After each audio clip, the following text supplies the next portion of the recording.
সুপ্রিয় দর্শক, আসসালামু আলাইকুম। সবাইকে স্বাগত জানাচ্ছি আজকের গুরুত্বপূর্ণ সংবাদে। প্রথমেই জানিয়ে দিচ্ছি সংবাদ শিরোনাম, পরে বিস্তারিত। জানিয়ে দেব এই মুহূর্তে হাতে পাওয়া সর্বশেষ গুরুত্বপূর্ণ আপডেট আন্তর্জাতিক সংবাদ। শুরুতেই জানাবো ইরান যুক্তরাষ্ট্র যুদ্ধ, ট্রাম্পের দাবি আলোচনা চলছে, কিন্তু বাঘাই বলছে ভিন্ন কথা। আসলে যা হচ্ছে, হরমুজ প্রণালীতে জাহাজ চলাচল স্বাভাবিক করতে আলোচনা প্রায় শেষ এবং সিদ্ধান্ত গ্রহণের চূড়ান্ত পর্যায়ে রয়েছে। এক্ষেত্রে সিদ্ধান্ত নেবে একমাত্র ইরান এবং ওমান। হরমুজের তৃতীয় কোনো পক্ষের অবস্থান ইরান কখনোই মেনে নেবে না। এই জলপথ দিয়ে ইরান ওমান এমন একটি প্রস্তাবিত চুক্তি নিয়ে আলোচনা করছে, যা বাস্তবায়িত হলে হরমুজের উপর ইরানের নিয়ন্ত্রণ প্রতিষ্ঠা হতে পারে। এবারে জানাবো লেবাননে একদিনে ১১৩ ক্ষেপণাস্ত্র নিক্ষেপ করল ইসরায়েল। জাতিসংঘের শান্তিরক্ষী মিশন ইউএনআইএফআইএল জানিয়েছে, বুধবার ইসরায়েলি বাহিনী লেবাননের দিকে ১১৩টি প্রজেক্টাইল বা ক্ষেপণাস্ত্র নিক্ষেপ করেছে। জানাবো ইসরায়েলের সঙ্গে ঘনিষ্ঠ সম্পর্ক গড়তে চায় ভারত।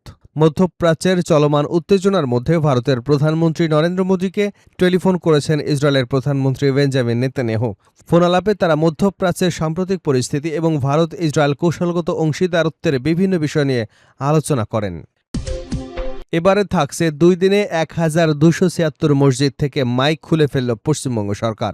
ভারতের পশ্চিমবঙ্গে শুভেন্দু অধিকারীর নেতৃত্বে বিজেপি সরকার ক্ষমতায় আসার পর মুসলমানদের উপর নিপীড়ন বেড়েছে।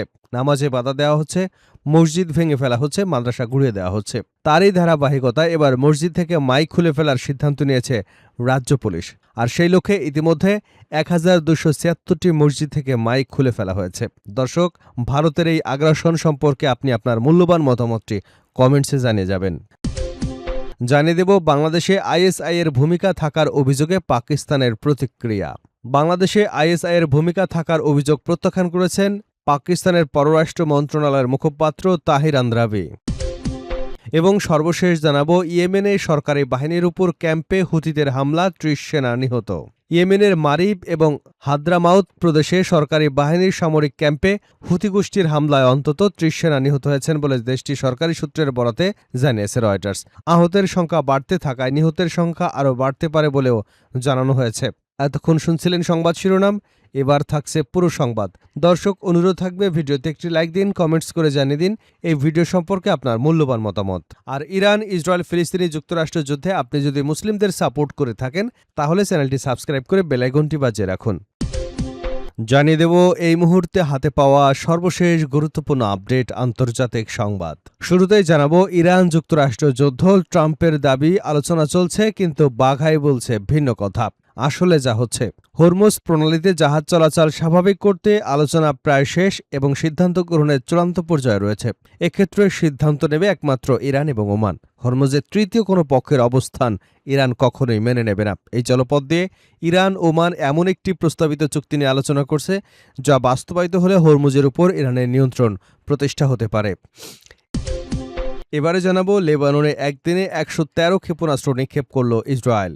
জাতিসংঘের শান্তিরক্ষী মিশন ইউএনআইএফআইএল জানিয়েছে, বুধবার ইসরায়েলি বাহিনী লেবাননের দিকে ১১৩টি প্রজেক্টাইল বা ক্ষেপণাস্ত্র নিক্ষেপ করেছে। জানাবো ইসরায়েলের সঙ্গে ঘনিষ্ঠ সম্পর্ক গড়তে চায় ভারত।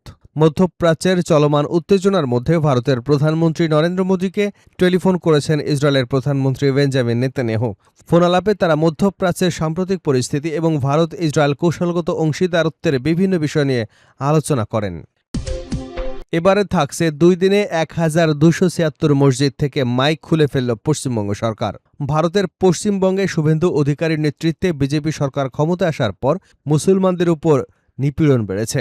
নামাজে বাধা দেওয়া হচ্ছে, মসজিদ ভেঙে ফেলা হচ্ছে, মাদ্রাসা গুঁড়িয়ে দেওয়া হচ্ছে। তারই ধারাবাহিকতায় এবার মসজিদ থেকে মাইক খুলে ফেলার সিদ্ধান্ত নিয়েছে রাজ্য পুলিশ। আর সেই লক্ষ্যে ইতিমধ্যে ১,২৭৬টি মসজিদ থেকে মাইক খুলে ফেলা হয়েছে। দর্শক, ভারতের এই আগ্রাসন সম্পর্কে আপনি আপনার মূল্যবান মতামতটি কমেন্টসে জানিয়ে যাবেন।